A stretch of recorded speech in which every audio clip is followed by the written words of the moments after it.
మీకుండే ఎటువంటి గ్రహ బాధలైనా గృహ బాధలైనా శాశ్వత పరిష్కారం కోసం సంప్రదించండి శ్రీనివాస జ్యోతిషాలయ. సార్ నమస్తే. నమస్తే. ఈ కుకట్పల్లి సహస్ర కేసులో అసలు ఊహించిన విధంగా బాలుడు చంపేయడం బయటకు వచ్చింది. అయితే ఇందులో ఒక లవ్ యాంగిల్ ఉందా అనే ఒక డౌట్ అయితే మళ్ళీ క్రియేట్ అయింది. అంటే ఎందుకోసం ఇంత అలా చేశాడు, ఆమె డబ్బు కోసమే నిజంగానే అంత అలా చేశాడా, ఏదో ఒక పగతో చేసినట్టుగా ఉంది కాబట్టి ఇలా లవ్ యాంగిల్ ఉందా లేదంటే ఏం చెప్తారు సార్? యాక్చువల్గా ఇప్పుడు హంతకుడు అయితే దొరికిపోయాడు. సహస్ర అనే ఒక 12 ఏళ్ల వయసు ఉన్న అమ్మాయి 6వ క్లాసు బోయినపల్లిలో కేంద్రీయ విద్యాలయంలో చదువుతుంది. సో ఈ పిల్లవాడు పక్క బిల్డింగ్ పిల్లవాడు, అంటే వీళ్ళ బిల్డింగ్లేమో 1+2 ఫ్లోర్స్ ఉంటాయి. ఈ అమ్మాయి వాళ్ళ బిల్డింగ్లో వీళ్ళు టాప్ ఫ్లోర్లో ఉంటారు. అంటే పెంట్ హౌస్ ఈ అమ్మాయి వాళ్ళది. వాళ్ళ నాన్న కృష్ణ, అమ్మ రేణుక, బాబు 7 ఏళ్ల బాబు ఉన్నాడు, తమ్ముడు. సో ఇది వీళ్ళ ఫ్యామిలీ. ఆ పక్క బిల్డింగ్ లో 5 ఫ్లోర్స్ ఉంటాయి. 5th ఫ్లోర్ లో ఈ అబ్బాయి ఉంటాడు. ఈ 10th క్లాస్ చదువుతున్న అబ్బాయి అక్కడే రావుస్ అనే స్కూల్లో చదువుతున్నాడు అని చెప్పారు సనత్ నగర్ లో. ఈ అబ్బాయికి ఈ అమ్మాయి తమ్ముడికి మధ్య స్నేహం ఉంది. ఈ తమ్ముడు ఏంటంటే కొంత అల్లరి పిల్లవాడు. వాడు ఎప్పుడు చూసిన సైకిల్తో తిరుగుతూ ఉండడం, పక్కన వాళ్ళతో తిరగడం, తనకంటే కొంత పెద్దవాళ్ళతో స్నేహం చేయడం, ఈ లక్షణాలు ఈ అబ్బాయికి ఉన్నాయి. క్రికెట్ కూడా అబ్బాయికి ఒక మంచి బ్యాట్ కూడా, ఎంఆర్ఎఫ్ బ్యాట్ కూడా ఉంది. ఆ బ్యాట్తో ఈ అబ్బాయి పెద్దవాళ్ళతో క్రికెట్ ఆడుతుంటాడు. అలాగా ఈ పక్కింటి హంతకుడు అని పిలుద్దాం మనం. అంటే నిజానికి మనం హంతకుడు అనకూడదు, హంతకుడుగా ఆరోపించేవాడు, నిందితుడు అన్నాం. సో ఈ అక్యూజ్డ్ అబ్బాయి ఈ అమ్మాయి సహస్ర తమ్ముడితో క్రికెట్ ఆడడం ఇవన్నీ చేస్తున్నాడు. కాబట్టి వీళ్ళ ఇంటికి అప్పుడప్పుడు రావడం, ఈ అమ్మాయితో కూడా మంచిగా మాట్లాడడం చేయడం. రెండోది ఏంటంటే ఈ అబ్బాయికి ముందు నుంచి కూడా అలవాటు, ఆ బిల్డింగ్ నుంచి ఈ బిల్డింగ్కి దూకొచ్చేయచ్చు. పిల్లవాళ్ళు కాబట్టి వాళ్ళు ఈజీగా దూకి వచ్చేస్తారు. అలాగే దూకి వచ్చేసేంత దగ్గరగా ఉన్నాయి. మామూలుగా ఆడుకునేటప్పుడు కూడా ఈ అబ్బాయి వీళ్ళ ఇంటికి రావాలంటే అలాగే వస్తాడు. వాడు ఇటు నుంచి ఇటు రాడు, దూకి వచ్చేస్తాడు అనమాట. అదే వాళ్ళకి అలవాటు ఉంది, అలాగా వచ్చేయడం. అంటే ఇప్పుడు ఇలాగా అబ్బాయి ప్లాన్ చేసుకున్నాడు, కాగితం మీద కూడా రాసుకున్నాడు, స్టెప్స్ అంతా కూడా రాసుకున్నాడు. ఈ రాసుకోవడానికి ఇన్స్పిరేషన్ కూడా ఓటీటీలో వచ్చే క్రైమ్ వెబ్ సిరీస్ అతను తెగ చూస్తున్నాడు. చాలా మంది పిల్లలు కూడా ఏంటంటే క్రైమ్కి జనరల్గానే క్రైమ్కి అట్రాక్ట్ అవుతారు. ఆ మధ్య కూడా నాకు తెలిసిన ఒక 9th క్లాస్ పిల్లవాడు ఉండేవాడు. వాడు ఇంటికి పేపర్ వస్తే ఫస్ట్ వచ్చి చూసి, ఏం సార్ ఈరోజు పేపర్ చప్పగా ఉందనేవాడు. ఎందుకురా చప్పగా ఉంది అంటున్నావు అంటే, ఒక మర్డర్ లేదు ఏం లేదు కదా సార్ అనేవాడు. నేను షాక్ అయ్యాను. అంటే వాడికి మర్డర్లు లేకపోతే పేపర్ చప్పగా ఉన్నట్టు ఫీల్ అయ్యేవాడు 9th క్లాస్. అలాగా క్రైమ్ పట్ల కొంతమంది పిల్లలు బాగా అట్రాక్ట్ అవుతారు. అలాగా ఈ అబ్బాయి కూడా క్రైమ్ సిరీస్ కి బాగా అట్రాక్ట్ అయ్యి మైండ్ లో అది బాగా పడింది. సో ఇవన్నీ కూడా అతను పురుగొల్పాయి. అయితే ఇప్పుడు ఏంటంటే బేసిక్ గా ఏంటంటే ఎప్పుడైనా కూడా ఒక హత్య జరిగిందనే దానికి ఎవరు చేశారనేది నెంబర్ 1. అయితే ఎందుకు చేశాడు, మోటివ్ ఆఫ్ ద మర్డర్ అనేది వెరీ ఇంపార్టెంట్.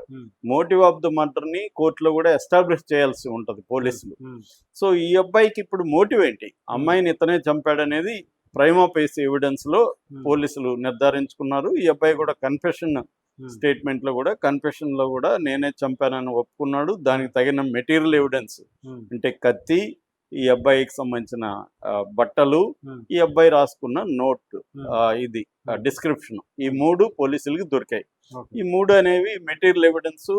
క్లియర్గా అమ్మాయి బ్లడ్ రేపొద్దున శాంపుల్స్ తీసుకొని ప్రూవ్ చేస్తారు. వీళ్ళింట్లో ఇది ఉంది కాబట్టి పంచనామా అంటే దీనికి సంబంధించిన సాక్షుల సమక్షంలో దాన్ని అంతా కూడా సీజ్ చేస్తారు. అది పోలీసు ప్రొసీజరల్ ఇదనమాట. సో అవన్నీ చేశారు పోలీసులు. అయితే మోటివ్ కూడా ఎస్టాబ్లిష్ చేయాల్సి ఉంటుంది, ఎందుకు చంపాడని. ఒకటి, ఆ అబ్బాయి చెప్పినట్టుగా ఇప్పటివరకు పోలీసులు ఏంటంటే అఫీషియల్గా మీడియాకి వచ్చి చెప్పట్లేదు. అయితే అనఫిషియల్గా లీక్డ్ ఇన్ఫర్మేషన్లో రకరకాల కోణాలు కనబడుతున్నాయి. ఒకటేమో ఆ హుండీలో 80,000 డబ్బులు ఉన్నాయి, హుండీని పగలగొట్టి 80,000 డబ్బులు తీసుకోవాలనేది ఒకటి. ఎందుకంటే వీళ్ళ ఇంటికి వెళ్తుంటాడు, ఈ బాబుతో ఆడుకుంటుంటాడు కాబట్టి హుండీ గురించి ఈ బాబు చెప్పడం, వాళ్ళు మామూలుగా డిస్కస్ చేసుకుంటారు కదా, పక్కింటి వాళ్ళతో కూడా హుండీలో డబ్బులు అనేది దాని గురించి డిస్కస్ చేసుకో. అలాగా వీళ్ళు హుండీలో వేస్తూ వచ్చారు. అది 70,000 ఉన్నాయి, 80,000 ఉన్నాయి, 1,00,000 ఉంటాయా, ఇలాగేవో డిస్కషన్లు నడుస్తున్నాయి. అది ఈ అబ్బాయికి అర్థమైంది. అంటే వీళ్ళ హుండీలో డబ్బులు ఉన్నాయి, ఒక 70,000, 80,000, 1,00,000 ఉంది అనేది ఈ అబ్బాయికి రిజిస్టర్ అయింది. అది ఒక కోణం. ఆ డబ్బుల కోసం వెళ్ళాడు అనేది. ఎందుకంటే ఇతను మిషన్ థెఫ్ట్ అని రాసుకున్నాడు, కింద మిషన్ డన్ అని కూడా రాసుకున్నాడు. దీంట్లో మిషన్ థెఫ్ట్ అని స్టెప్ బై అంటే ఎలా వెళ్ళాలి,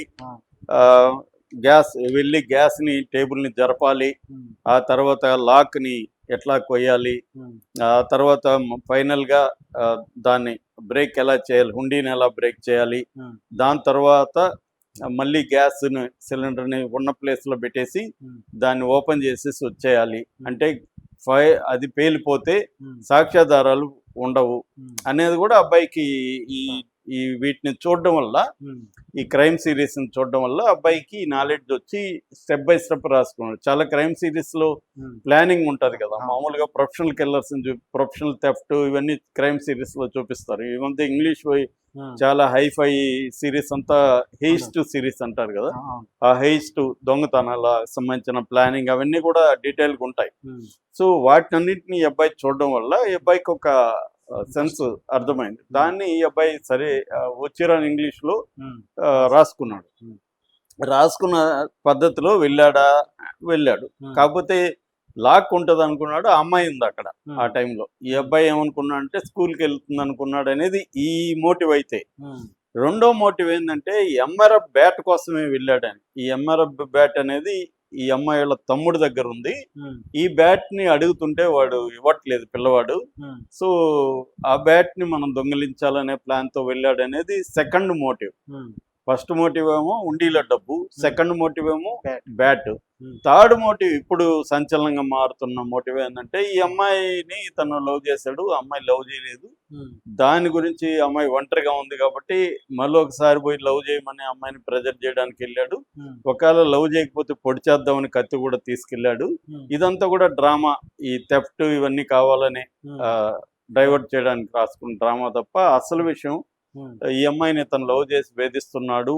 సో ప్రేమ కోణం కూడా దీంట్లో ఉంది అనేది. ఎందుకంటే ఈ అబ్బాయిని గురించి చెప్పే వాళ్ళంతా వీడు బాగా ముదురు అని మన మీడియా, మన జర్నలిస్టులు కూడా, రిపోర్టర్లు అక్కడికి వెళ్ళినప్పుడు అబ్బాయితో ఆడుకునే వాళ్ళని కూడా మన వాళ్ళు కలిసినప్పుడు వాళ్ళు చెప్పింది కూడా ఏంటంటే వీడు బాగా ముదురు సార్, బాగా రౌడీ ఎలిమెంట్, మమ్మల్ని కూడా కొట్టడానికి వస్తుంటాడు, కొడతాడు, కొంత గాంజా బ్యాచ్ తో కూడా తిరుగుతుంటాడు ఇతను అని చెప్తుంటాడు. మామూలుగా ఏంటంటే చాలా మందికి మనం గమనిస్తే వాడికి పిల్లవాడి లక్షణాలు ఉండవు. వాడికి he behaves like an adult. So వాడికి 14 ఏళ్లే కావచ్చు సర్టిఫికేట్ ప్రకారం, కానీ వాడు బిహేవ్ చేసేదంతా అడల్ట్ లాగా చాలా మంది చేస్తుంటారు. సో అలాగే వీడికి కూడా లక్షణాలు ఉన్నాయి. ఎందుకంటే పైగా వెబ్ సిరీస్, రొమాన్స్ చూడడం, దానివల్ల కూడా పిల్లల మీద ప్రభావం పడుతుంది. ఆ మధ్య కూడా ఒక 9 ఏళ్ల పాప వాళ్ళ మదర్తో, అమ్మ నాకు ఈ రొమాన్స్ సిరీస్ చూస్తున్న నా బాడీ లేదో అనిపిస్తుంది అని చెప్పింది. ఆ అమ్మాయికి క్లారిటీ లేదు కానీ 9 ఏళ్లే, కానీ అమ్మాయి తల్లితో పంచుకుంది. అది అంటే నాకేదో అనిపిస్తుందమ్మా, నాకేదో ఇబ్బందిగా అనిపిస్తుంది, ఏదో కావాలనిపిస్తుంది అన్నట్టుగా అమ్మాయి, అంటే అది పడుతుంది తెలియకుండా. మైండ్ అండ్ బాడీకి సంబంధించి రియాక్షన్స్ అనేవి బయలాజికల్ గాను మెంటల్ గాను రియాక్షన్స్ వస్తాయి. అలాగే ఈ అబ్బాయి ఏంటంటే ఈ మధ్య ఏముంది, ఫోన్ ఉంటుంది అతని దగ్గర, ఫోన్ ఉంది, ఇంట్లో వాళ్ళ విజిలెన్స్ లేదనేది అర్థమవుతుంది. దాంతో అబ్బాయి పోరుని చూసినప్పుడు కూడా అబ్బాయికి రొమాంటిక్ ఫీలింగ్ కలుగుతాయి. ఈ అమ్మాయి పక్కనే ఇంట్లోనే ఉంది, 12 ఏళ్ళు, అందంగా ఉంది. సో అబ్బాయికి ఆ ఫీలింగ్స్ వచ్చే అవకాశం అయితే నేచురల్ గా ఉంది. సో ఆ యాంగిల్ కూడా ఉందనే వార్తలు అయితే వస్తున్నాయి. అది ఉందా లేదనేది పోలీసులు మనకి రిమాండ్ రిపోర్ట్లు రాయడం, ఇంకొంత కలెక్ట్ చేయడం, మిగతా సాక్షుల్ని, ఎందుకంటే ఈ అబ్బాయిని ఒక సాఫ్ట్వేర్ ఇంజనీర్ పట్టించాడు అంటున్నారు, ఆ సాక్షికి సంబంధించిన రిపోర్ట్లు రాయడం, ఇవన్నీ ప్రొసీజర్ అయినా కానీ మనకి వాళ్ళు పోలీసులు మీడియాకి కూడా ఏం చెప్పాలి ఇవన్నీ కూడా ప్లాన్ చేసుకుని చెప్తారు. ఎందుకంటే రేపు కోర్టులో చెప్పేదంతా మీడియాకి చెప్పరు.